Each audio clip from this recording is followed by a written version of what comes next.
Hey folks, we've got over 100 pre-owned vehicles with 20 of them under $20,000 that are safe, sound, and affordable. So shop us online at BillKramerGM.com. 6 decades, 3 generations, 1 tradition. Yeah, so it was like, she said Sheldon. And when she said Sheldon, I was like, that stupid, the guy from Big Bang Theory. Yeah. I get that reference all the time. All right, so we got Sheldon Jernigan, and you're going to come on, man, and tell me all about this crazy shit that is being sold in every gas station across America, vape stores and all this. And a lot of people are looking at this stuff right now thinking that like it's a cool, like relaxing, like, oh, you know, it's just like the THC type thing, but it actually is almost destroyed your life. It 100% did. So let me just kind of give you my experience a little bit on it, right? So I started taking Kratom at one point in time. I'm like, oh, Kratom, it's natural. It's from a plant. So, as you know, I've struggled with addiction my whole life. And as an addict, when you see something stronger, of course it entices you. I want to take that, right? So here's this, concentrated version of Kratom that they're now selling in this pill form. And it's new. I hadn't seen it yet before. So, I started taking this stuff and I had no idea how potent it really was. And people think I've lost my mind, but when I tell you this mimics the like Oxycontin epidemic really, really bad. They market it as non-harmful, non-addictive forming. And I've done every drug under the sun and I've never had something that I instantly took and I was just latched onto. Had to have more, and would go to any links to get this gas station drug. Which is crazy because so someone like you, something that you were explaining to me earlier in our room. Do we call that the red room now? Or the green room? The green room. Yeah, the green room. Yeah, it was something we were just talking about in the green room was the fact that you were saying like, listen, man, I've been addicted to a couple different things and I've come off of a lot of things in my life, but this has been one of the hardest things. And it was something that is legal, that's behind the counter. You can buy it. Actually, I'm kind of curious. Kendall, can you look up and see what the age requirement is to purchase it? Because we didn't know if it was 18 or 21. Yeah, I believe it's 21. It's got to be 21 right? Because nowadays you got to be 21 to buy and cigarettes. Alcohol. Yeah, it's weird. It's different these days. But yeah. So you thought it was going to be, it's legal, it's something you can buy at a gas station. So it's like, okay, well, it's not going to fuck me up too bad. But now, listen, like I'm an addict, right? I know that, intellectually, I know I probably shouldn't take anything that's mind altering for me, for myself, right? But what I didn't know. 21.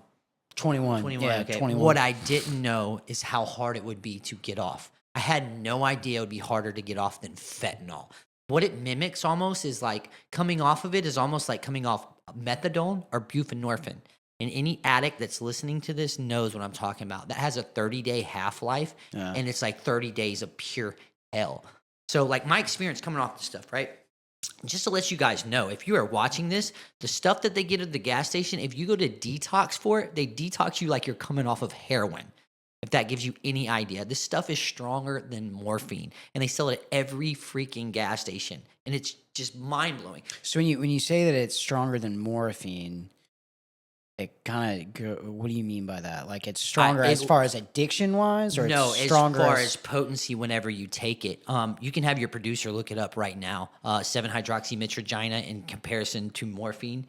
And it's wild. You can just Google search it really quick and you'll see that it's more potent than morphine. And actually the pharmacology of it, like the chemical compound, is almost the exact same as morphine. Really? Yes. And so that's some of the research that I was doing when we first had discussed this on the phone was, so this originally started out as like a plant. Mm-hmm. And so what I was looking at was it actually has medical purposes. They go through all that. I think inflammation is one of them, like all of these different things. But the plant, it doesn't, it's not in its natural form. This is synthetic. Yes, synthetic. So I don't take Kratom personally, but I am pro Kratom. I know a lot of people. And I don't think we should call it Kratom. No. Like, it's one of those things where it's like, 100%. This is synthetic, it's not Kratom. You need to make a different noise with your lips that means something that means whatever the fuck that is. That's because it's the not problem. the same thing. That's the biggest issue. People are saying, oh, I'm taking this Kratom, blah, blah, blah.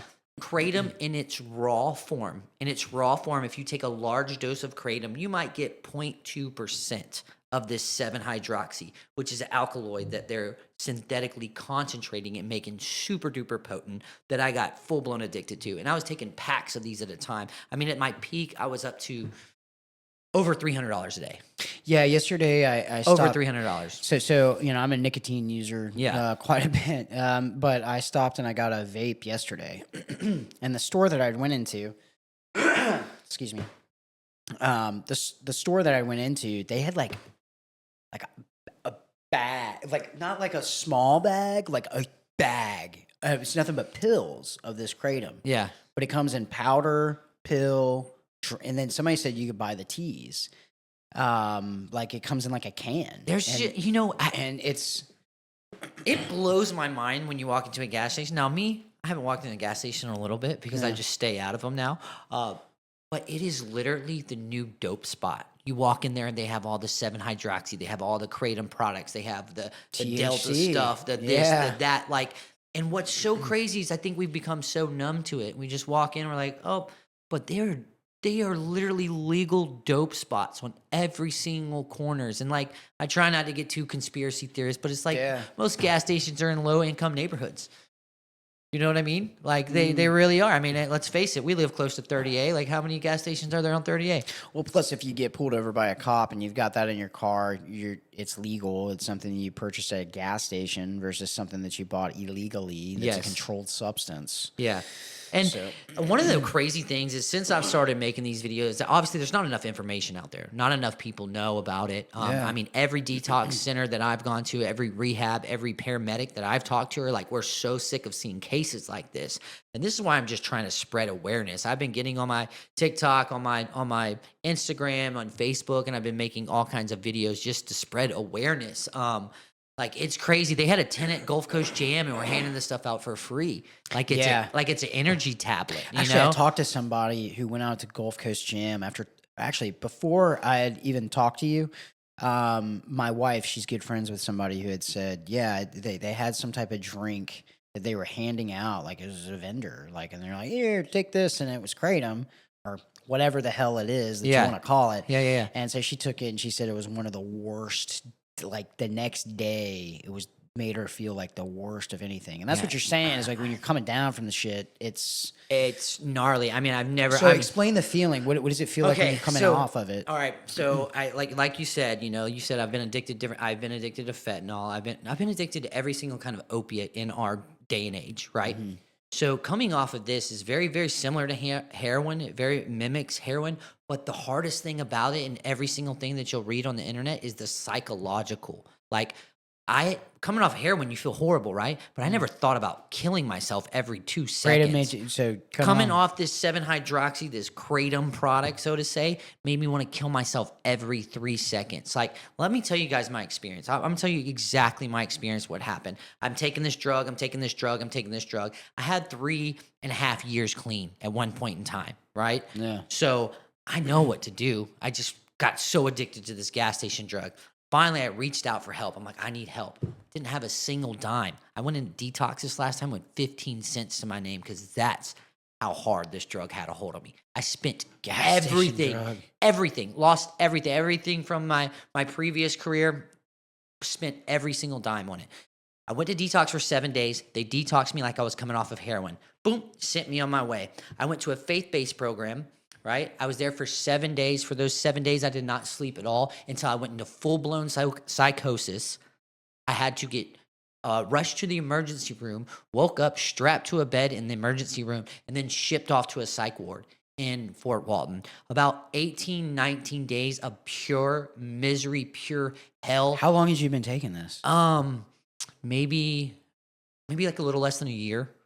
So you'd been taking it for months. Yeah, I'd been taking it for months. Yeah, just kind of sporadically off and on. So explain those days, though. Were like when you would wake up in the morning, you'd take a pill or you do the powder? Because can't you snort this shit? I mean, so I never did. I hear that people can. And because, like, if you go, like, as a drug addict, right, there's 2 words that you love, right? That's why we loved Oxycontin so much back in the day. Rapid release, right? Yeah. On these packages that you buy at the gas station, it literally says rapid release. So I don't see why you couldn't snort it. But, to me, in my head, I would justify it. Like, I'm not a junkie. I'm just taking this orally, right? Yeah. So, I would wake up. I would have to have it. I would wake up in the middle of the night and I would drive to the gas stations at night so I could dose, so I could take a pack, so I could go to sleep. It's that bad. Like if you've heard of an alcoholic waking up to take shots to go back to sleep, that's what I was doing. And here's the danger of this. People think of, like I've said this before, people think I've lost my mind because I compare it to the Oxycontin epidemic. To me, this is going to be worse. At least during the Oxycontin epidemic, you had to go get like a fake MRI. You had to go to the doctor. You had to go put some effort into doctor shopping, right? Yeah. I can go to every gas station on every corner where I'm from and get this right now. Yeah. It's alarming. You're saying that can we look up how many deaths come from this per year? And hospitalizations and stuff like that. Yeah, no problem. And you can just. I also did find, a quick Google search showed that, the chemical compound you were talking about, it said, significantly through the roof. Its words, like, off the charts more powerful than heroin. Not the main compound they advertise, but the actual one that hits you. Dude, it's The just 7-hydroxymitragina is the alkaloid that he's talking about. I was listening to I don't listen to as many podcasts now because I have one. Right. And so it's like the last thing I want to do is listen to people talk. But I just got done listening to the Rogan Cash Patel thing. They were talking about fentanyl and how it's coming across the border and all this, and something that Cash said, which I don't know. I'm still on the fence about Cash and Elon and Trump and everything. But the whole thing about it is like. He brought up something that is pretty significant, right? Like China's goal is to take out as many generations of Americans as possible. So what better way than to do it with taking over every gas station on the corner of America? And right now it's not I don't think Kratom is as popular yet. Yeah. But when people start feeling like what you are feeling, it's probably going to grow and it's going to get bigger, because one of the things that I think with drug users, I mean, we got, when we were growing up, it was all about peer pressure, right? So as long as if you have somebody that comes up and they're like, yo, bro, I take this all the time. Here, take this. And then they take it, and now they're hooked. And then they do it to somebody else because nobody wants to do it by themselves. Exactly. And then that's how it spreads. And this synthetic shit. I'm not calling it Kratom. This stuff it's been around for how many years? You know Probably what? like 2, 3 maybe? Okay, yes. The 7-hydroxy, like the concentrated stuff's been around, I think, for about 2 years. Now, don't quote me on this. I just want to So it hasn't gained the popularity yet, but it's going to. I've done a little bit of research. I think it's about like a $5 billion industry, somewhere around there. It's like first year, and then to a $20 billion industry. I predict by like the end of this year, it'll be a $100 billion industry. Easy. Like easy. And here's especially if they're handing it out at concerts, because they're still trying to promote the shit. Exactly. But a lot of these places, you don't know where it's coming from. That's what I was reading online. It was like, because the plant itself comes from Southeast Asia. Yeah. And so, but the chemical compound that they've created to be able to, which is not the same thing. Yes. I mean, that stuff's got to be being created. It's not American. I try, we were talking briefly, and I try not to get too conspiracy theory because, I'm an addict and I obsess on things, and I'll go down these rabbit holes somewhere around here. But we can make a hat real quick if you want. Believe me, some of those people that have sat in that seat right there, I've got tinfoil laying around. So just I'm playing. I love it. Yeah, if we could put some stickers over these cameras too, that'd be good. Hey, don't joke around about that. That's true. That's true. But man. There's a reason why. I don't know. I'm not sure. All I know is that it took me on the wildest ride that I've ever been on as a drug addict.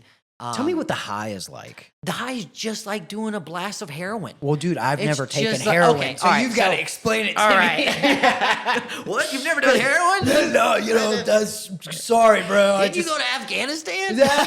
Something about sticking a needle in my arm, bro. Yeah, it's it's kinda just wild. kind of like Okay, that's where I cut it. So, I mean, anybody that's ever, maybe gone to the dentist and got their wisdom teeth pulled, and you've taken like a Lortab. Have you ever taken a Lortab before? Yeah. Percocets. Percocet, yeah. So that's what it mimics. It mimics like Percocet or taking like an Oxycontin or anything like that, or like a big blast of heroin. I mean, I would take so much of it, I would be nodding. Like, remember we were talking about the fentanyl earlier and people just weeble wobble, but they don't fall down? I would take so much of this stuff from the gas station, I would just be just nodding out, boop, just doing the little head nod, I had a little bit of an addiction, I think. So, it's been, I had a badass Ducati. Shattered that bitch into it. I didn't. I totaled it. Yeah. And so I had to have emergency. Well, I had to have emergency surgery. So I like shattered this right there. And so like, but after the surgery, so I'd never taken like hard drugs. I taken Percocets when I got my wisdom teeth pulled, which I'm allergic to them. Like I swell up like a balloon. I'm already big, but I swell up like a balloon on Percocets. So I told them when they had done the surgery that I was allergic to Percocets. Well, they prescribed me Dilaudid, Demerol, oxycodone. Yeah. And so they gave me oxycodone, and I really, first of all, I feel like you have to be in a lot of pain to have to take one of those, because I don't think I was nearly in the amount of pain where I needed that. I think people get overprescribed stuff from doctors. 100%. Because I'm like, I think I could have done by with a couple of 800 milligrams of freaking ibuprofen. Yeah. Yeah, because I'm used to chewing those things up like they're candy. So being in the military, having injuries. But yeah, no problem. Hey, Will, I'm checking to see if you have everything ready for the celebration.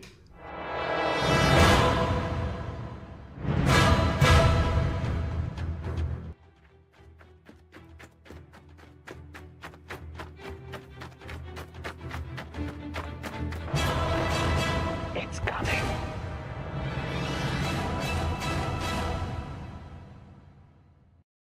Okay, so like I was saying, so they prescribed me this oxycodone, and I remember like I was sitting there and I like pop one in the evening time when I started to feel a little bit of pain, and I'd sit there and I'd watch a movie, man. Like, you're not joking. Like, sit there, just like go to sleep. Yes.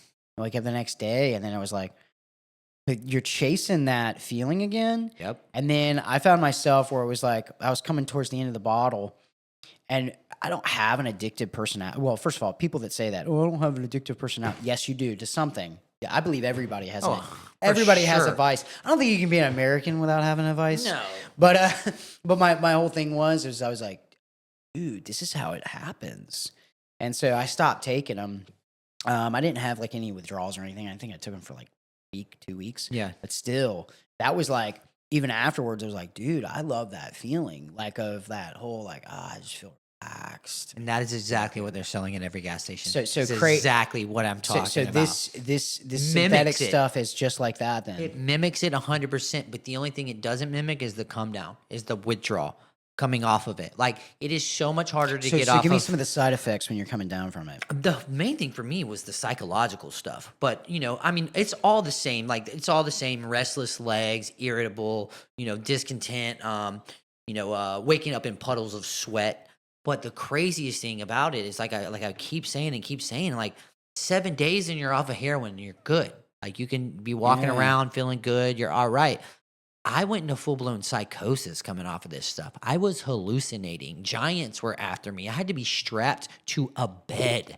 I had to be strapped to a freaking bed. But some of these people are saying that it's helping them concentrate. Yeah, and I've seen some of this. So, but what I'm learning about this is what I was reading was not all of these things are the same. They're dosing it completely different in all of them. Yes, and I mean, all right, you ever seen the movie Limitless? Remember that? Oh God, Bradley Cooper, Yeah, right? Yeah, yeah. he could focus like a champ, right, when he was on it. But what happened when he came off of it? Right? Everything that goes up must come down. That's the thing. Yeah, Good like way of looking at could it. I mean, people didn't even know. I mean, I had a boss, he had no idea until I came clean to him. You know, of course, my family and other people knew because I'm an addict and I behave like really erratically when I'm high and I do things that are very erratic. When I tell you, man, I would go into any lengths to get this. I really So mean. you never hallucinated that. on anything else that you had Not done? coming off of anything like it. So if you do some research on like coming off of benzos, like Xanax and stuff, people lose their mind. Yeah. When people go into the DTs, which means delirium tremens or tremors from alcohol, they hallucinate, right? It was like that. It was wild. And the fact that like 18 days later, I'm still waking up in puddles of sweat. I'm telling you, I was waking up in puddles of sweat. I was sure I pissed myself. I was like, I had to have pissed myself. There's no way that and I say waking up, kind of just coming to because I didn't sleep. And that was half the reason I think I lost my mind so much because, you know, like any research that I do, sleep is so important, right? Yeah. I went 7 days with no drugs in my system, just sweating and not sleeping and just feeling like I'm dying and chills and restless leg moving back and forth, can barely walk. Like, I'm telling you, it's a monster. And that's why I keep screaming it from the mountaintops, and I won't shut up about it until, you know, I became an addict from a very, very young age. I spent a lot of time destroying my community. Like, this is like the one positive, cool thing that I can do. You know, I lost a wife from this disease. October 1st, 2018 from a fentanyl overdose. I died in 2018, was on life support for 21 days. My mother sat at my bed and said, Jesus, if you cannot save him, then take him. And I woke up. I have to believe that I'm here for a bigger purpose. And I'm so driven by this and by getting the word out there and doing something about it. Now, the thing about America is I know something's coming right behind it, right? But I don't give a shit. I will not shut up about this stuff until I spread more and more and more awareness that people are taking poison. And what they're actually taking is something that's just like Oxycontin that's harder to get off of. So do you believe that it should be regulated better, or do you believe it should just be taken off the shelves completely? I don't know. You know, I've thought a lot about this, actually. This is the most challenging question that you can ask me, right? Because what did I do? I got hooked onto Oxycontin, right? And then overnight, lawmakers strictened the I forget, you could only have like a 3-day script instead of a whatever. So literally overnight, my dealer went from selling Roxys to selling heroin because we couldn't get the Roxys anymore, you know, which was Oxycontin. Yeah. So that is probably the most difficult stumping question that I know. The thing that freaks me out the most is like, I have kids, right? I have a 14-year-old. They go into these gas stations all the time. Well, that's something I was going to say earlier. You know? So my thing back when I was a teenager, like in high school, was I dipped. Like watched a lot of baseball. You know, guys would dip on the field.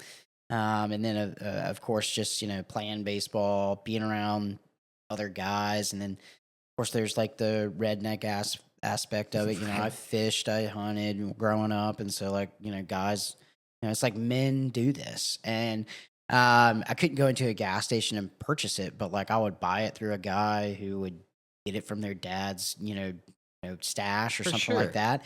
And so, but when you look at something like this, and if you're looking at it the same way, and like a 14, 15-year-old, you know, gets a hold of this, man, it'll ruin their fucking life. I mean, I wish I had the exact dollar amount of how much money I was in real estate for a while, and I wish I had the exact dollar amount of how much money I went through. Well, because it's crazy when you sit there and you say, like, I've lost assets and I've lost so much money on a gas station drug. On a gas station drug. How much do they sell this shit for?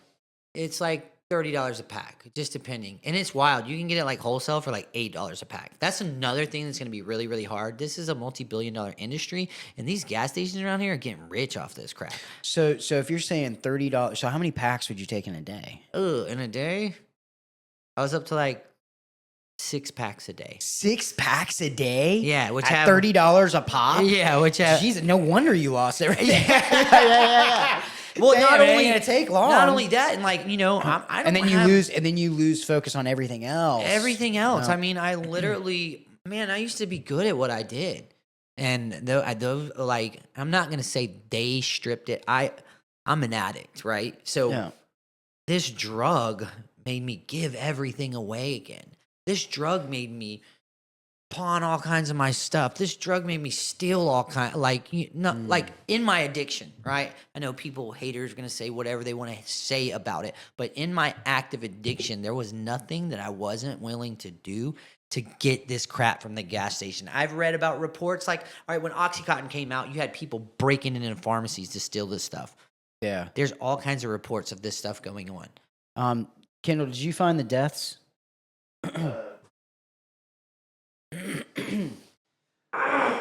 It was kind of hard to find, especially a lot of them were back to, let me see if I can find the Google, like 2019. It seems like they don't want to report it is what I saw, because anything after 2020 seemed really rare to find. But it seemed like the minuscule kind of research the CDC did do before 2020 was up to like 27,000 deaths in only 34 states. That's still a lot of deaths, man. For sure. And that's probably before they really put their machine booming to where it is like it is now.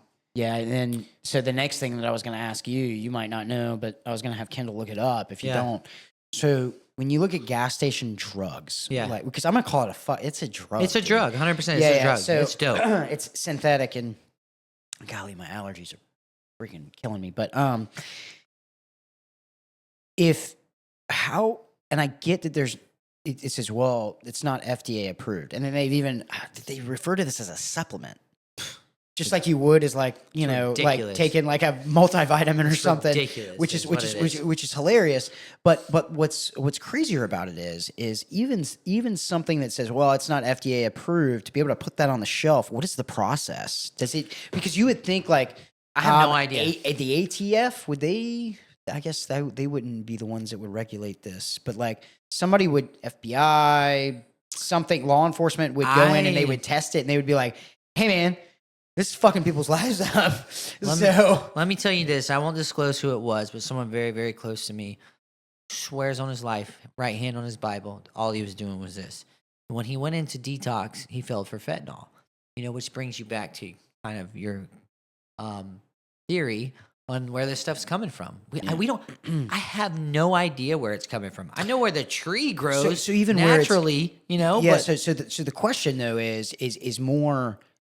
And Kendall, if you can look up something similar to this, but it's if let's just say I come out with Ron's fucking grass, like I'm gonna go out there, I'm gonna cut grass, I'm gonna put it into a pill, I'm gonna call it a supplement. Yeah. And I'm gonna say it's not FDA approved. I can just put that on a freaking shelf somewhere. I have no idea. That I don't know. I don't know. There's got to be some sort of process here to Yeah. say this is safe for like human consumption, right?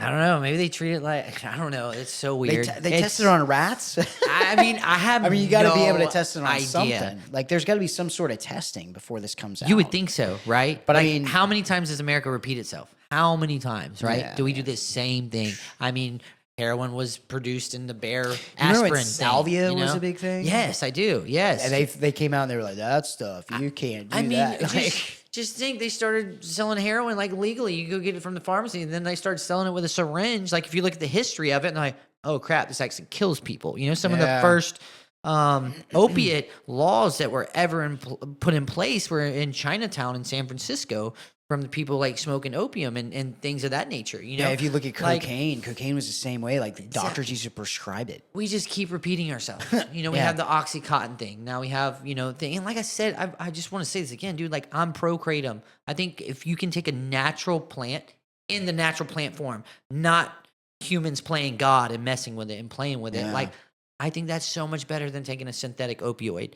But what they've done is they keep freaking playing God, and they've made this thing so crazy. And I think the hardest thing about it is you're not going to see like a large death toll or this, that, and the third, but the psychological effects that it's going to have on people long term. Well, it's going to make people homeless. It's going to make people freaking... Oh my gosh.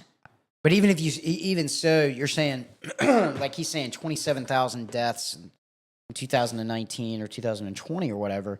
27,000 deaths. I mean, there's some people that aren't going to blink at that number and be like, oh, no. Okay. And I'm going to be not like, at all. They'll be like, oh, energy drinks kill the same amount of people, which actually I don't think that's true. But yeah, I don't know. But I'm saying like people look at the small numbers and it's like I hate it when people do that too, because I want to look at it and be like, That's 27,000 people that I mean, died. if you put that many people like bodied up in an arena, it would change their mind.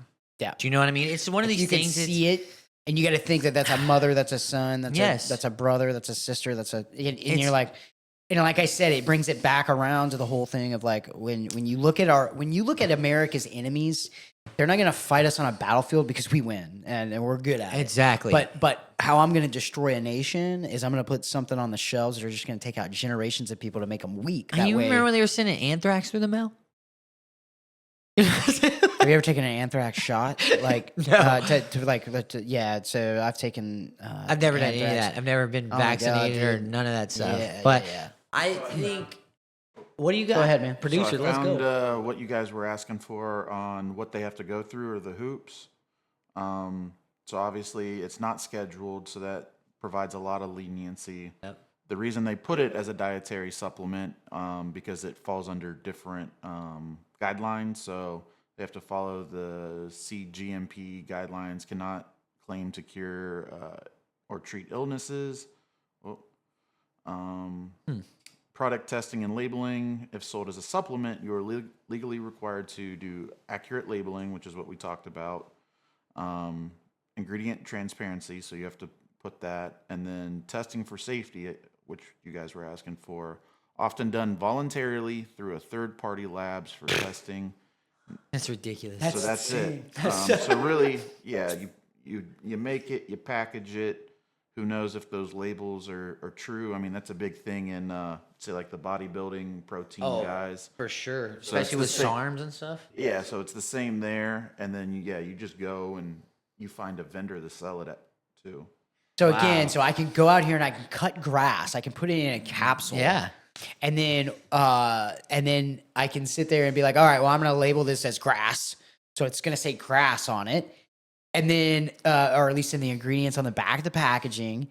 And then I get a third party lab to be like, hey, prove that's grass. And they're like, oh, it's grass. And we're like, oh, now it's on a shelf. Well, that's voluntary. You don't even have to do that. What do you mean? Testing, the third-party testing. Yeah, you said to send it off to, you got to send it to a lab for third party testing. That's voluntary. So I don't have to?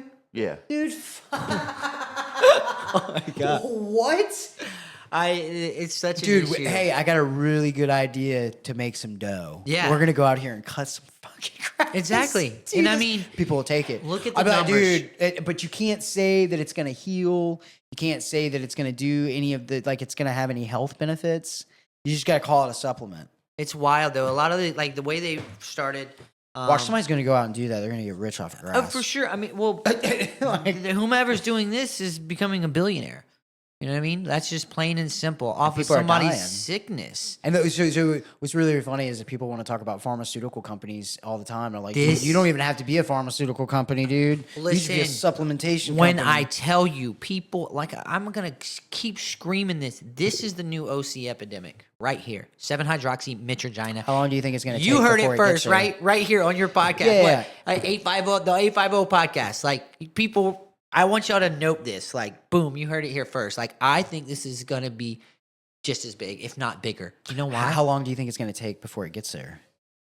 I don't think long at all. I think if we keep screaming it from the mountaintops and have some people that have like a little bit of more pull than I do, or just get in front of somebody, get in front of some media sources and get it out there, I don't think it's going to take too long at all. Because if you look at the way the numbers are growing off the sales, it's insane. Yeah, Joe Rogan talked about it on his podcast. Did he talk about Ron White had brought some Kratom drinks to his comedy club. Okay. And he had talked about how it made him feel, and he was like, man, those things are on point. Those things feel great. Like, Right. And so, like, people, like, you already have, like, big-time shows, big-time stars that are talking about it. And then people, like, something like that, I mean, it's easy to watch that show and be like, yo, man, let me go get that. And then they're going to go get that. They're going to be like, and you know what? Again, because it's not regulated properly, those drinks that he was taking were probably okay. Because it probably didn't do anything, but it's like when you start testing out the other things. So the only thing It's- I've seen Joe Rogan, and he's big on taking like the raw stuff. The Yeah. raw kratom is what Yeah. he's big into. I don't think he's a fan of the concentrates or Yeah, probably anything. not. I could be wrong, but I'm pretty But sure. he was talking about the drink on his show. Yeah. And that's one of the things that I was just kind of like, you have people out there that are already big names that are already talking about this. And people are going to go out there and be like, well, I don't want the drink. I'm going to take the pills. Yes. And they go out there and take the pills like you're talking about. Next thing you know, they're chasing dinosaurs through the park. Do you remember what color your pills were that you were taking? White? Yeah. Yours were white? Okay, well the ones we used to get, we called them blues, right? They were 30, they were M30s. They were called blues, and they were Roxy's, right? They're about, yay big. The pills that I was getting that were the 7-hydroxymetragina, which was a Opia brand. That's what it's called, opium, get it? That's the brand, literally. Opia was the brand. Were the same exact size as an M30. Yeah. So anybody that's listening that's a drug addict, they will understand that completely. Blues, like they were our jam. They were rapid release. They're in this tiny little circle, and you could break them in half. You could crush them down, snort them, shoot them, whatever. That's great. And it was rapid release. And on these packages, they say the same thing. It's wild. It's so crazy. It's literally, the more I talk to you about it and I just sit here and really think about it, it's sickening. It's just disgusting. It's disgusting that it's that easily accessible.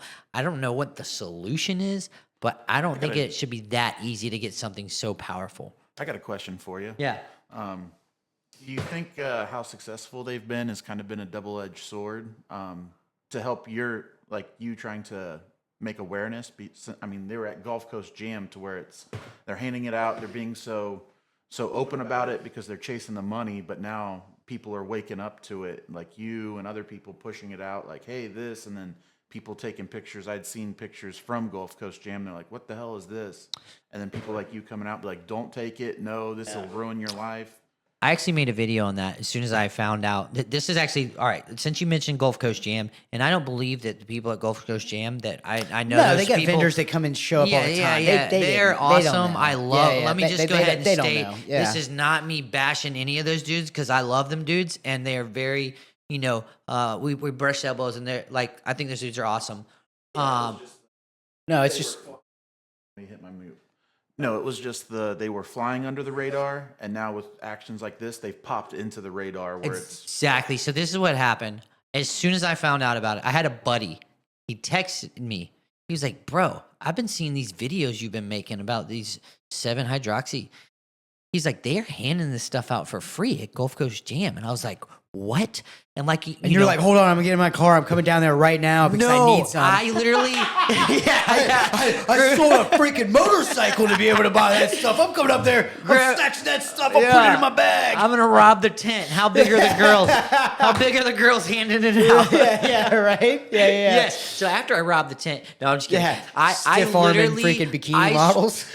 It's so funny. I'm so passionate about this. I don't know if y'all can tell, but I'm so fired up and I'm so passionate about this. I started shaking.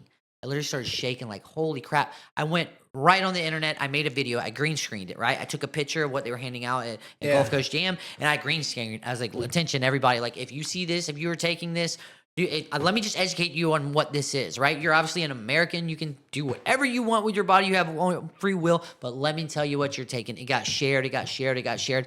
I don't know if this is factual, but people said that they came Sunday and the tent was gone. From my understanding, really? It was brought to some people's attention and they were asked to leave. Like I said, I do not know that factually, but let's just say some of my family members are very, Connected. Connected, and things of that nature. And that is the story I heard. So I feel like that was like the first little victory I've had over posting awareness of these videos. But even the people that sell it too probably don't know. They don't know. But here's an alarming thing, right? They take 6 of those packs in one day, and then tomorrow when they're like, oh shoot, there's an alligator chasing me. Let me tell you how crazy this is, right? There's a store right by where I used to live, and it opens at 6 in the morning. At 5:30 in the morning, there's 12 people out there waiting for the store to open in just hopes that the lady gets there a little sooner. You ever seen a methadone clinic? Everybody waiting outside for their dope? Yeah. It was just like that. Gas for station. the stuff they sell at the gas station. Ooh. If that doesn't put a spotlight on what we're talking about here, this is huge. So can you operate? Huge. So is there any type of disclaimers on this stuff? This is like, do not operate I've- machinery. you know, do not.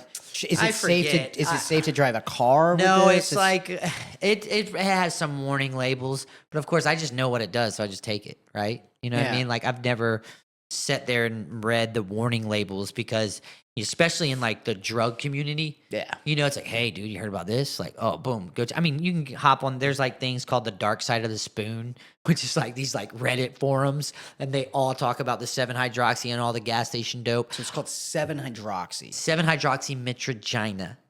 It sounds like vagina almost, but I was gonna be like 7-hydroxy vagina. yeah, basically. Okay, gotcha. Yeah. That is the alkaloid that they are concentrating, and that's what I was taking. That's the real deal, Holyfield. It's gnarly. So this is gonna be and I'd imagine you'll probably see sales on like their street sales of like heroin, oxys, and stuff like that go down when they realize you just go to a gas station, not have to deal with because if you get caught with this, I'm glad you brought there's this like up. no prison time. No, there's not no at all. nothing. I can no. So it's like if I can get the same feeling out of taking something I can buy at the gas station, I'm not going to take the risk of going to prison. All right. They're legal. Half of the motivation to stop using drugs, a lot of it, right? I mean, you hate the consequences and everything. Yeah. But let's face it, unless you live in a big city, you're dealing with a bunch of junky drug dealers, right? That gets so annoying. You're waiting in parking lots forever. They're lying. They're cutting the dope. They're doing like it is such a pain in the butt to be a drug addict when you're buying illegal street drugs. It sucks, especially here in Bay County. But imagine if you could just go somewhere 24/7 and get it. Yeah. 24/7. You don't even have to call anybody. You just show up and it's there 24/7. And half these Yeah, guys. they'll send it in the mail because I'm looking for the warning on the packaging, and they're like, "Hey, you want to buy it? We'll send it to you." Yeah, we'll send it to you. The Gulf Coast Jam had like a little tag, like do this and you get your first dose for free. Now I have like pictures of the little cards that they were Yeah. handing out. That 7-Tab, which was the brand of it. And let me tell you this too, like they don't even try to hide it. Like the branding of it, right? 7 tabs, Loratab. The Yeah. dose amount is 7.5 milligrams. You can get 7.5 Loratabs. There's another brand that's called Perks. PERKZ. They're literally naming They're this off of that literally shit. naming, and then the Yeah, brand that's that the one I'm reading the thing right now for the warning label, and it's pretty vague. So it's attention. So this is the back of the pink lemonade Perks. Pink Lemonade Perks. Kratom interacts with opioid receptors and may be habit forming and lead to dependencies. Misuse may result in opioid-like withdrawal symptoms and other adverse effects. By purchasing or using this product, you acknowledge and agree to our terms of use, including mandatory arbitration clause that can be found in their web link. But it's really small. I had the hunt just to get a thing because while the like Amazon or online thing would show the back, that warning section was pretty fuzzy. And dude, fuck that. But what's funny about that is so like again, like I was telling you, like I dipped Yeah. for like my entire time in the army. I was dipping like 2 cans a day there for a while, and so I had like a receding gum line. They had a graft skin from the roof of my mouth and put it here to be able to like throw the gum line back. So I was like, dude, I gotta stop dipping. And so of course I've always like smoked cigarettes whenever I've drank, but I was like one of those, I'm out of the military now, I'm gonna vape. Oh my So God. like but like I've always been like big on like the cereal flavors and the cake flavors of vape. Yeah. And so I started going, to a local shop here on the beach. And so recently, I think it was like maybe 6 months ago, they were sitting there and they were like, "Hey man, like we don't have cereal flavors anymore. We don't have cake flavors because it's advertising to it's basically they're cutting down on kids wanting to use these vapes. Yep. So now we don't offer that anymore." I talked about this with Stuart Teddemer, the mayor here on the beach. Okay. Because we were talking about like how different flavored tobaccos, increase how kids get involved with this stuff.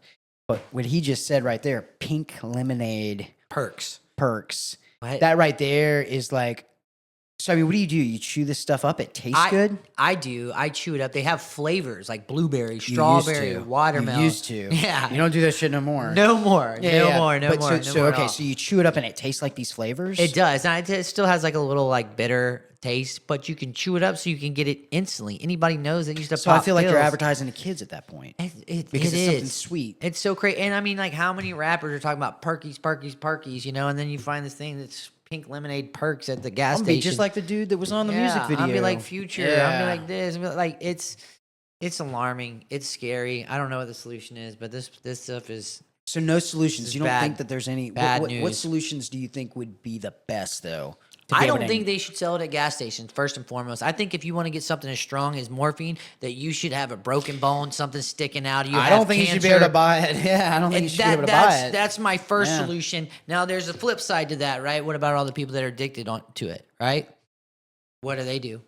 I don't really know. But the fact they sell it They at switch every over to heroin. gas, yeah, probably. That's what I did. I'm not really sure, but I feel hopeful that we can find one and figure out one. A bunch of people putting their heads together, and maybe people that are smarter than me and can Talk to any compliment each state- other. Have you talked to any state representatives, senators, anything like that? Not yet. I have talked to our mayor. I did talk to one of my friends who was a big part of getting felons' rights back to vote. There was another lady in Tallahassee who wrote the bill on getting teneptine banned, which was another form of gas station heroin, and now it's a felony to possess that stuff. So, Wow. that is. So wait, there's a history of gas there's a station history drugs. of gas station heroin. Yes. Gas station drugs that have been banned. Yep. Yeah. Teneptine was one of them. They were called Zazas. Yeah, you can look those up too. I don't remember when the bill passed, but thank God I got a friend that knows this. Like, is like not knows her personally, So but this probably will end up like professionally. that. That's what I hope. That's my hopes. So that's the solution. It's my hopes that if you're 21 and you're like, oh, maybe a little curious, because here's the problem, and here's what really sucks is like, I was in recovery for 3.5 years, and once I started taking this, it was a wrap. It was like I was a full blown junkie again, and I'm talking about like anybody that knows me. I spent time in Skid Row in California. I spent multiple months living on Skid Row, shooting dope all day, every day, robbing and stealing for a living. That's where my addiction took me. And when I tell you that this stuff took me further and crazier, I'm not lying. And yeah, I don't know. Anyways, I just lost my train of thought. You know what I was saying? But Nah, man. Like it's easy to do it when you start looking back on the past. for sure. But no, like it's what's insane to me about all of this is the fact that there's, like what you just said, there's a history of gas station drugs like this that have been banned. You would think that somebody in government would finally look at it and be like, we got to start regulating this because people are getting smart and they're starting to learn how to use, like you said, they're starting to play God. Yes. And they're starting to take something that was natural, find out those compounds, make it stronger, and then put it out into society where anybody can get their hands on it. I mean, I get freaked out as it is just with 800 milligrams of ibuprofen because Yeah. I've got them at my house, and I still always have the fear of like my kid. And obviously, we're talking about ibuprofen, so it's not going to kill my kid, but I still like. What if my kid were to get their hands on it and they're just like, oh, I see daddy take this all the time. I'm going to take 5 of these. Well, that's the last ibuprofen you'll ever take in your life, dude, because you ain't going to, I mean, and that's the type of stuff. So if I feel that way just about something like that, you start talking about this and parents, negligence is a huge thing, especially as a parent. People leave stuff lying around all the time. Especially and they if don't really they're think about not it. educated about it. Yeah, they're like, that's legal. Yes. If something, when you say that something is legal, the first thing that goes through your mind is safe. Yep. If it's legal, it's safe.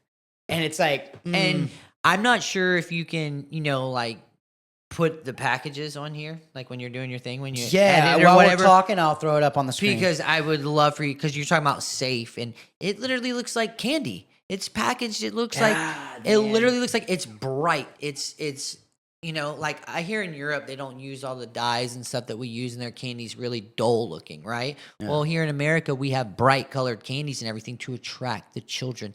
These packages that this stuff is in is bright blueberry, like pink lemonade, like we were just discussing. what are the other flavor? Watermelon, this, that, and the third. It's bright. It looks fun. It makes you. I mean, if you don't know what it is, you're almost like, oh, what is this stuff? What is this bright, colorful stuff that's right in my face at the checkout line at the gas station? Yeah, and it's amazing how they put it right there in front of you. I mean, Well, because they want to sell it. They want to make Exactly. money on it. And like you said, Jesus, if you run a gas station right now and you're selling this, when you start talking about, I bought 6 of those bitches a day, 6 at $30, And 6 at $30. How many other people? How many other people? And I'm not sure if you go into gas stations, but I just want you to be aware. I want you to watch next time you're in a gas station. If you see that they're selling that, if you see how many people are buying it and how many packs of it they're buying at a time. All right, so Kratom came about for like the laborers, right? They'd start eating it because they're hard laborers. They work 12 hours a day, things like this. Every time I'm on the east end of the beach, I see these fishermen, I see these captains, I see these people that are in these labor fields where they're working nonstop physically, doing stuff, and they're taking this stuff just like they would a Lortab or Oxycontin, anything else like that, and it's giving them energy. It makes you, obviously it's a pain pill. Let's not be confused about it. This is a pain pill that they're taking and they're selling. So it gets them juiced up. They're able to work. They're able to feel good. They're sore the next day. They go take it again and right back to 12 hours of work again. I mean, think about being a banana boat captain during the season, right? That's brutal.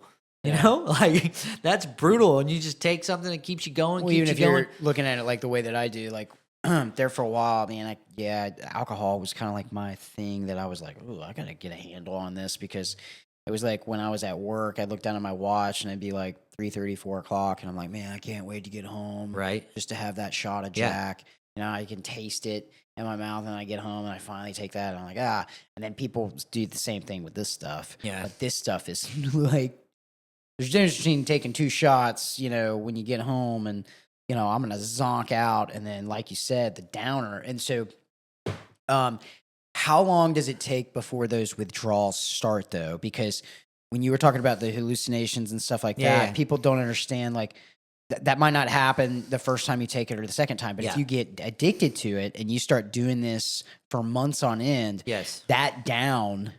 Because you were probably on it consistently. You had some trace of it in your system at all times, right? Yeah, so I would have to dose every 6 hours, or I'd start getting super squirrely. Super squirrely. If I didn't have it every 6 hours, it's like, all right, what can I take? Can I go pawn this skull right here and get $30 real quick, because I need to have this in my system? You were pawning stuff to be able to... Dude, I'm telling you, this is like I'm very open book. I will sell anybody... But you were taking it more often than 6 hours if you're doing 6 packs a day. 100%. Yeah. But I'm telling you, if you didn't have get to that 6 hour mark, it's like, you better not be anywhere around me or I'm taking everything you got. And it's crazy. The mentality is like, it's okay. I'll take this because I know I can get high before I get arrested, before I get a whatever, that's how bad it was. I mean, I'm literally currently in a sober living home right now. I'm currently in a sober living home because I needed that extra accountability. I needed more structure in my life because this stuff literally zoinked my brain out. So you said it's been 40 days since you took it. Yeah, 40 days since I've taken it. Yep. So now that you're at the 40-day mark, are you still like tasting it? Do you want it? Is it something No, not at all. How long did it take? How long did it take before you stopped like wanting it? So, man, I'm not gonna lie to you. My withdrawal off of this was so gnarly that after I got over the other side of it, I was so grateful just to halfway feel like myself again. And I didn't it was like going to war for 18 days. That's what it felt like. It felt like I was in war, in battle for 18 days. So when I got on the other side of it, I was like, dude, F this. F this. I would do everything in my power to never take this crap again. Whether it's go to sober living, whether it's go to multiple meetings a day, this, that, the third. Thank God I was really involved in the recovery community for 3+ years. I say I was sober for 3.5 years. But, my first time I went to rehab was when I was 15 years old. I'm 37 years old now. So I have known people in the recovery community for such a long time. So literally that's like all I surround myself by is people in recovery that I can talk to, that I can lean on, that I can, when I'm having a bad day or, hey, thinking about using. See, the disease of addiction is really, they call it cunning, baffling, and powerful. It's scary as hell, man, right? It'll tell you that, hey, I'm uncomfortable about this, but it's really telling you, it's like, hey, I want you to go get high. I had a bad day at work, but underneath that is like, hey, we want you to go get high. But addiction's the most sneaky, craziest thing that I've ever seen in my life. So I can sit here and tell you like, hey, I haven't had the urge to use, but I have had some very uncomfortable days that I know if I sit and I stay in it and I don't share it with somebody, or if I don't process it in a proper way, that I'd probably gotten high. Because that's how sneaky addiction is. Yeah. It is the wildest addiction. This is how I explain addiction to people. It's like putting something in your body and then losing all control of whatever you do next. You know, I know a lot of people say it's a choice, it's a this. I do believe it's a choice once you've gotten the drugs out of your system. But I don't believe you have the power of choice when you have the dope in your system. Yeah. That's just me personally controlling you. speaking from my own experience. People can say whatever they want about it. I've been doing this for a long time. And when I take dope, I lose control of whatever I do next. It's what they say about alcohol. I mean, you remember when we were kids growing up, it was like the first thing that leaves is judgment. Yep. And so it's the same thing with anything else. So you can't sit there and here's one when people are like, oh, you know, I take a couple drinks, but you know, I don't get out of hand, and you know, I just do it for a buzz, and it's like you say that, but how many times you talk to somebody that's drank, and then they always say, oh man, I had a little too much. Yep. Well, you had a little too much because you lost judgment, and so it's a lot easier, in my opinion, you know, because I used to be the general manager of a labor hall downtown, and so like a lot of the guys that I employed. They were addicts, heavy users or something. And I've seen guys come in and like for weeks on end, they're doing so great. And all of a sudden do that one morning, they show up and it's like, what happened? And they just go on a bender. Yep. And then they come back and they're like, all right, I gotta straighten back up again. And it's that whole thing of like, dude, man, when I've seen it control people. Yep. It's a really shitty thing to watch too, man. You It know, really I is. watch one of my favorite people. I mean, I love watching with Steve. I've got to take a bathroom break. All right. Give me 1 second because I am like about to. Yeah, so sorry, man. That's all right. I was like, the liquid death is. The liquid death is, doing its thing. Mountain waters flowing like the rivers of Babylon. Yeah, no, like he was just saying, like I remember the bath salts thing being snorting bath salts, people eating people's faces off and stuff. Like that stuff's insane. We've done some crazy things here in Florida for. Have you done bath salts? Yes, yeah. It was wild. What all have you done? Everything. Anything so I'm 37 years old. So anything in my generation, you know, like I hadn't done Quaaludes because they were gone by the time Lose. Yeah, pretty much. But yeah, I mean, literally everything under the sun. The very first thing that I got addicted to was like ecstasy and cocaine, and I'm talking about very, very young at that age. Really? You know, the first time I ever took ecstasy was when I was 11 years old. How do you even get your hands on it when you're that age? Somebody I knew that was older. Somebody that I knew that was older that I was very, very close to. You're like, what a fucking asshole. You know, like, and you're gonna they were give that to a so kid? They were the person that Were I they a got it kid? from. Yes, they were. Okay. They were 13 at the Okay, time. all right, you know, all right. so we're two like just dumbass kids. Like hell yeah, I You want got to to do think about this. like where did they get it? I don't know, but it's funny if I look back on some of it. Like, you know, my you know, I'm not trying to get all sad or anything, but my dad left, and like I had these like male influences in my life, you know, and I always wanted to like them to think I was cool, you know. So if they were smoking weed, I'm like, oh, cool. Let me hit that and like try to be cool to impress them, you know. I feel like it's kind of like the same kind of like gang mentality, right? Like you have this little kid who grew up in a neighborhood and he, you know, doesn't have any kind of guidance, and he looks to the gangbangers and wants to do that because those are the only people kind of that accepted him. You know what I mean? And that was just I had these just kind of horrible male influence role models as a young kid, you know, that I wanted to appease. Maybe because I didn't have that fatherly love or something. I don't really know. But if I look back, it's, you know, just wanting to be socially accepted. I had no idea it would turn into such a monster, you know? Yeah, actually, my parents are the only people I know of that don't have vices. Like, either one of my parents used nicotine. You know, one of my parents drank.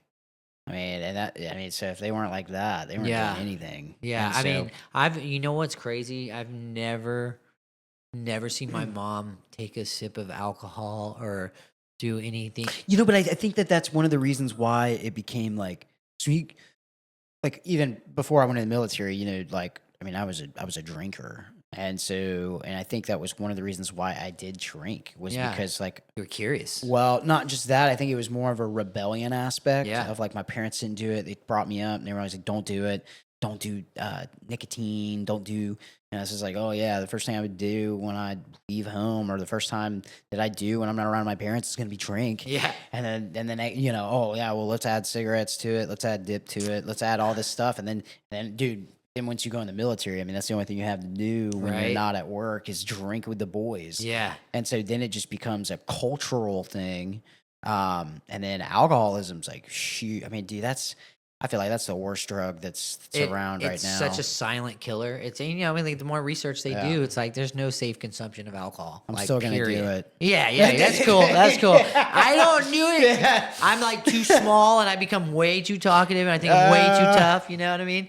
But no, it's funny. Like for alcohol, for me, it leads to the drugs. You know, like The gateway. yeah, and we have this joke about it in where it's like the dope man's numbers in the bottom of every drink. You know what I mean? Like it's kind of crazy. But you know, for the parents that are watching this, I have kids, and I bet it's like so crazy to watch your kid struggle. I got young kids You right know, now, and like, I'm thinking, to struggle with addiction. But here's one thing that's happened to me, and one of the best things that's ever happened to me is you know, stop taking those handouts from my family. Like I was actually, right before we went on break, I love what Steve-O and Brandon Novak are doing with their platform. You know, I watch those people in real time get so messed up on TV and everything, Yeah. and now they're like the pillars of the sobriety community, and they're freaking doing awesome things. But I saw Brandon Novak talk. It was actually last night on a podcast. He said, "You baby an addict, you bury an addict." Right? You baby an addict, you bury an addict. And I can't tell you how many times I was getting out of rehab because of my family was who they were. They give me the rehab starter pack, right? Here's a new car, here's your job, here's this, like, get on your feet. But that is so detrimental for an addict. Like, you know, I went in this last detox with 15 cents to my name. I got out. What am I going to do? I don't have a place to live. I don't have a place to go. I contacted Oxford House. I got into a sober living. All right, this is going to put more depth and weight on how crazy this drug is. I went from being a really high producing real estate agent to now I serve tables at a waffle shop and I sling bait on like a bait barge out in the lagoon some days, like when I'm off, you know? But what I'm doing this, right? The only person that can take this stuff away from me right now is me. I'm not relying on my family. I'm not relying on you.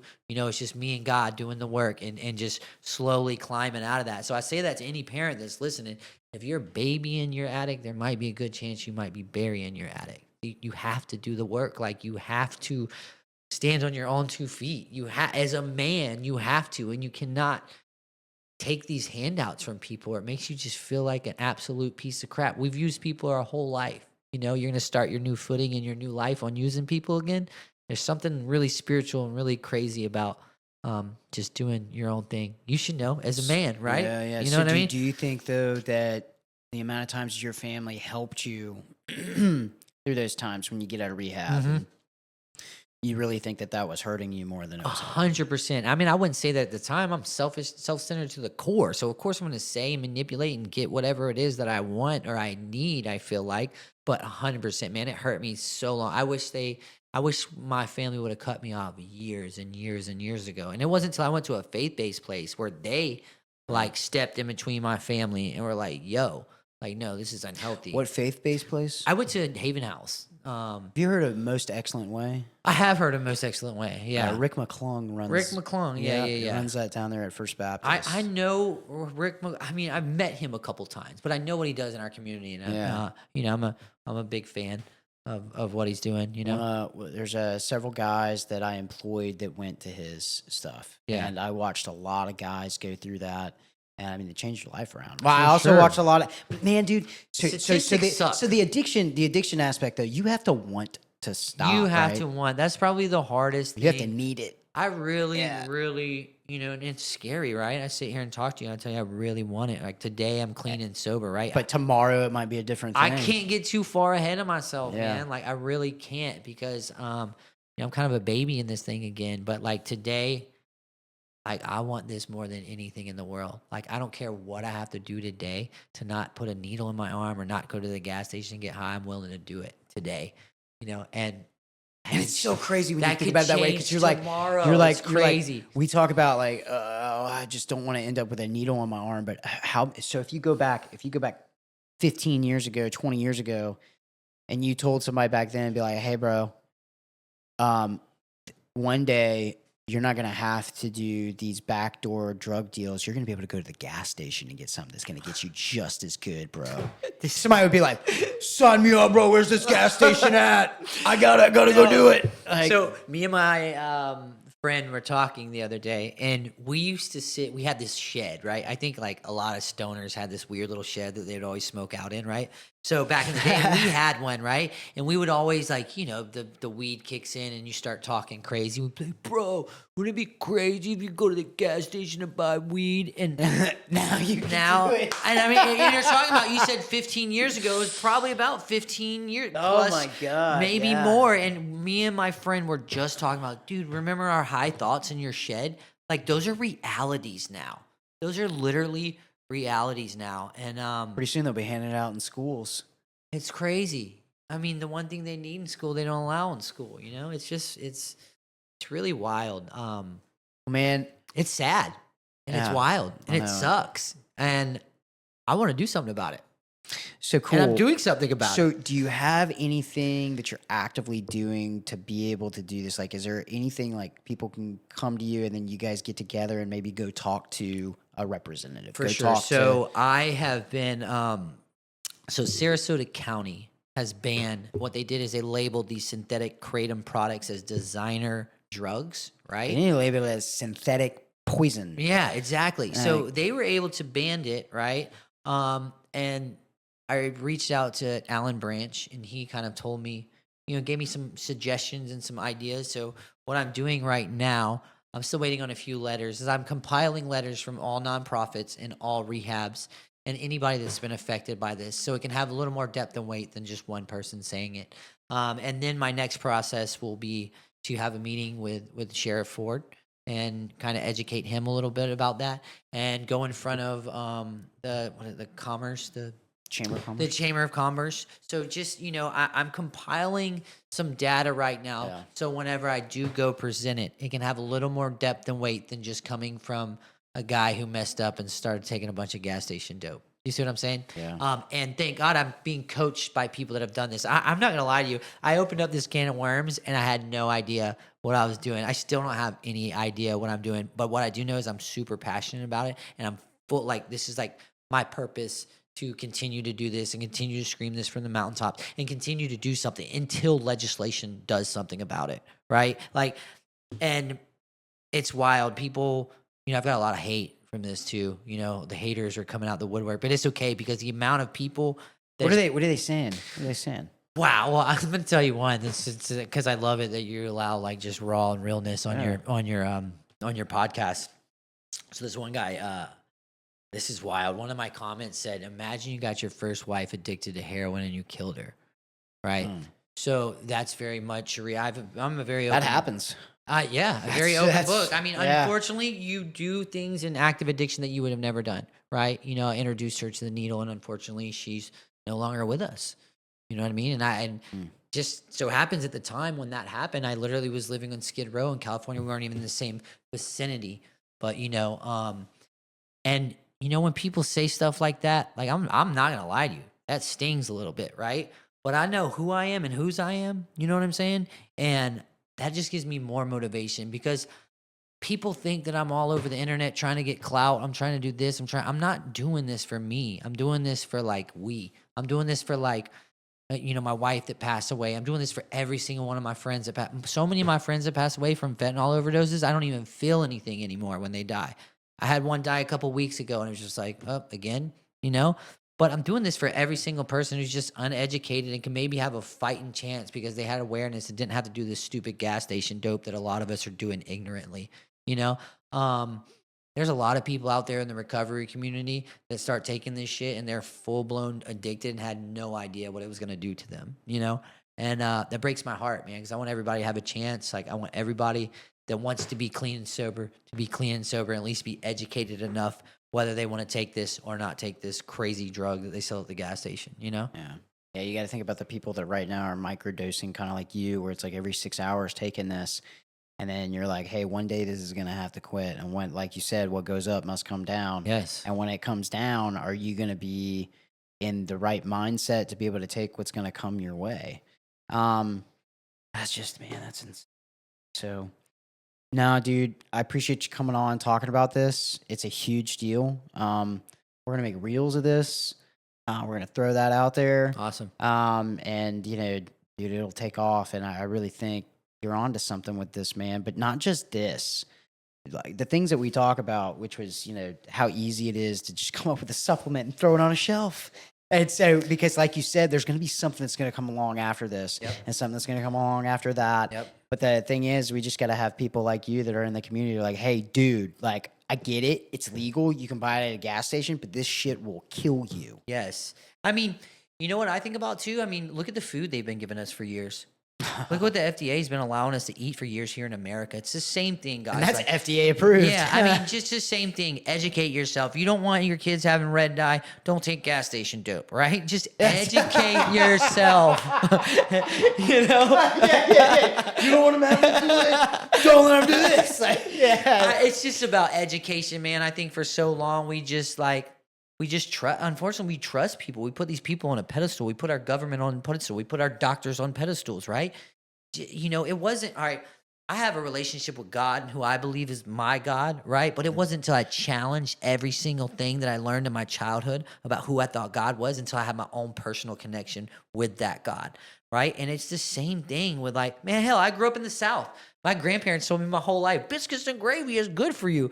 I was like 20 years old and I realized that biscuits and gravy is not good for you. You know what I'm saying? Like, you just have to educate yourself and challenge what people do, like, and not to their face, but just in a beautiful kind of way, you know? Because like we only have one life, we have one body, and it's like, I don't know, man. I've spent a lot of time putting a lot of shit into this body, and I'm trying to put a little better stuff into it, and my mind too, as well. You know, the stuff that you've done in the past. I've noticed this in a lot of addicts, a lot of people that have, you know, done major drugs, and the psychological damage that's done, but the physical damage that it does too, to where people don't think the same way anymore after they do this stuff either. I mean, it affects cognitive ability for sure, and how, like, I mean, just everything. And it follows you around. The stuff that you've done is going to follow you around the rest of your life, physically and mentally. Yeah. And it's and that's aside from the addictive side of it. That's just like every day having conversations with people. Yeah. And man, dude, it's crazy. I mean, definitely my cognitive, there's things that you hang out with me long enough, like you'll see, I mean, probably even on this podcast, like I mean, I'm very, very ADHD. There's definitely things that don't fire the same. Yeah. You know, and anybody if you definitely live with me, you'll see the weird OCD stuff come out and these weird little things that I can try to control. That you never had until you did a specific drug. drug. Yeah. It's very weird. But I will also say the flip side of that, man, the people I know that were once addicts that get this thing, that finally like get to a different place, are some of the most like productive, greatest people that I've ever met in my life. And like it's just wild. I know some real estate agents that have been used to be addicts, and they are some of the best agents I've ever seen in my life, you know, and best just human beings, like the people you just want to like go to the barbecue with, you know what I mean? Yeah. Like, and they're sober as a joke and they have the best time out of anybody, you know? So I don't know. There's always light at the end of the tunnel. You know, there's hope. Like for anybody that's struggling with this, like go get help, man. Like you don't have to be in the closet. Yeah. I'm wide open about this stuff, dude, because like, I don't know, like there's so many closet addicts. Like just speak up, bro, and you might get the help you need. You know? I'm not quitting alcohol. It's fine, I'm bro. just kidding. I'm joking. Hey, you do you. That wasn't a direct shot to you. I felt like you were talking to me. Dude, I appreciate you coming on and educating us about this, man. And we're going to try to help you kill it. Fuck So, yeah. I appreciate it, man. You're appreciate fucking it, dude. awesome. Thanks, man. Hell yeah.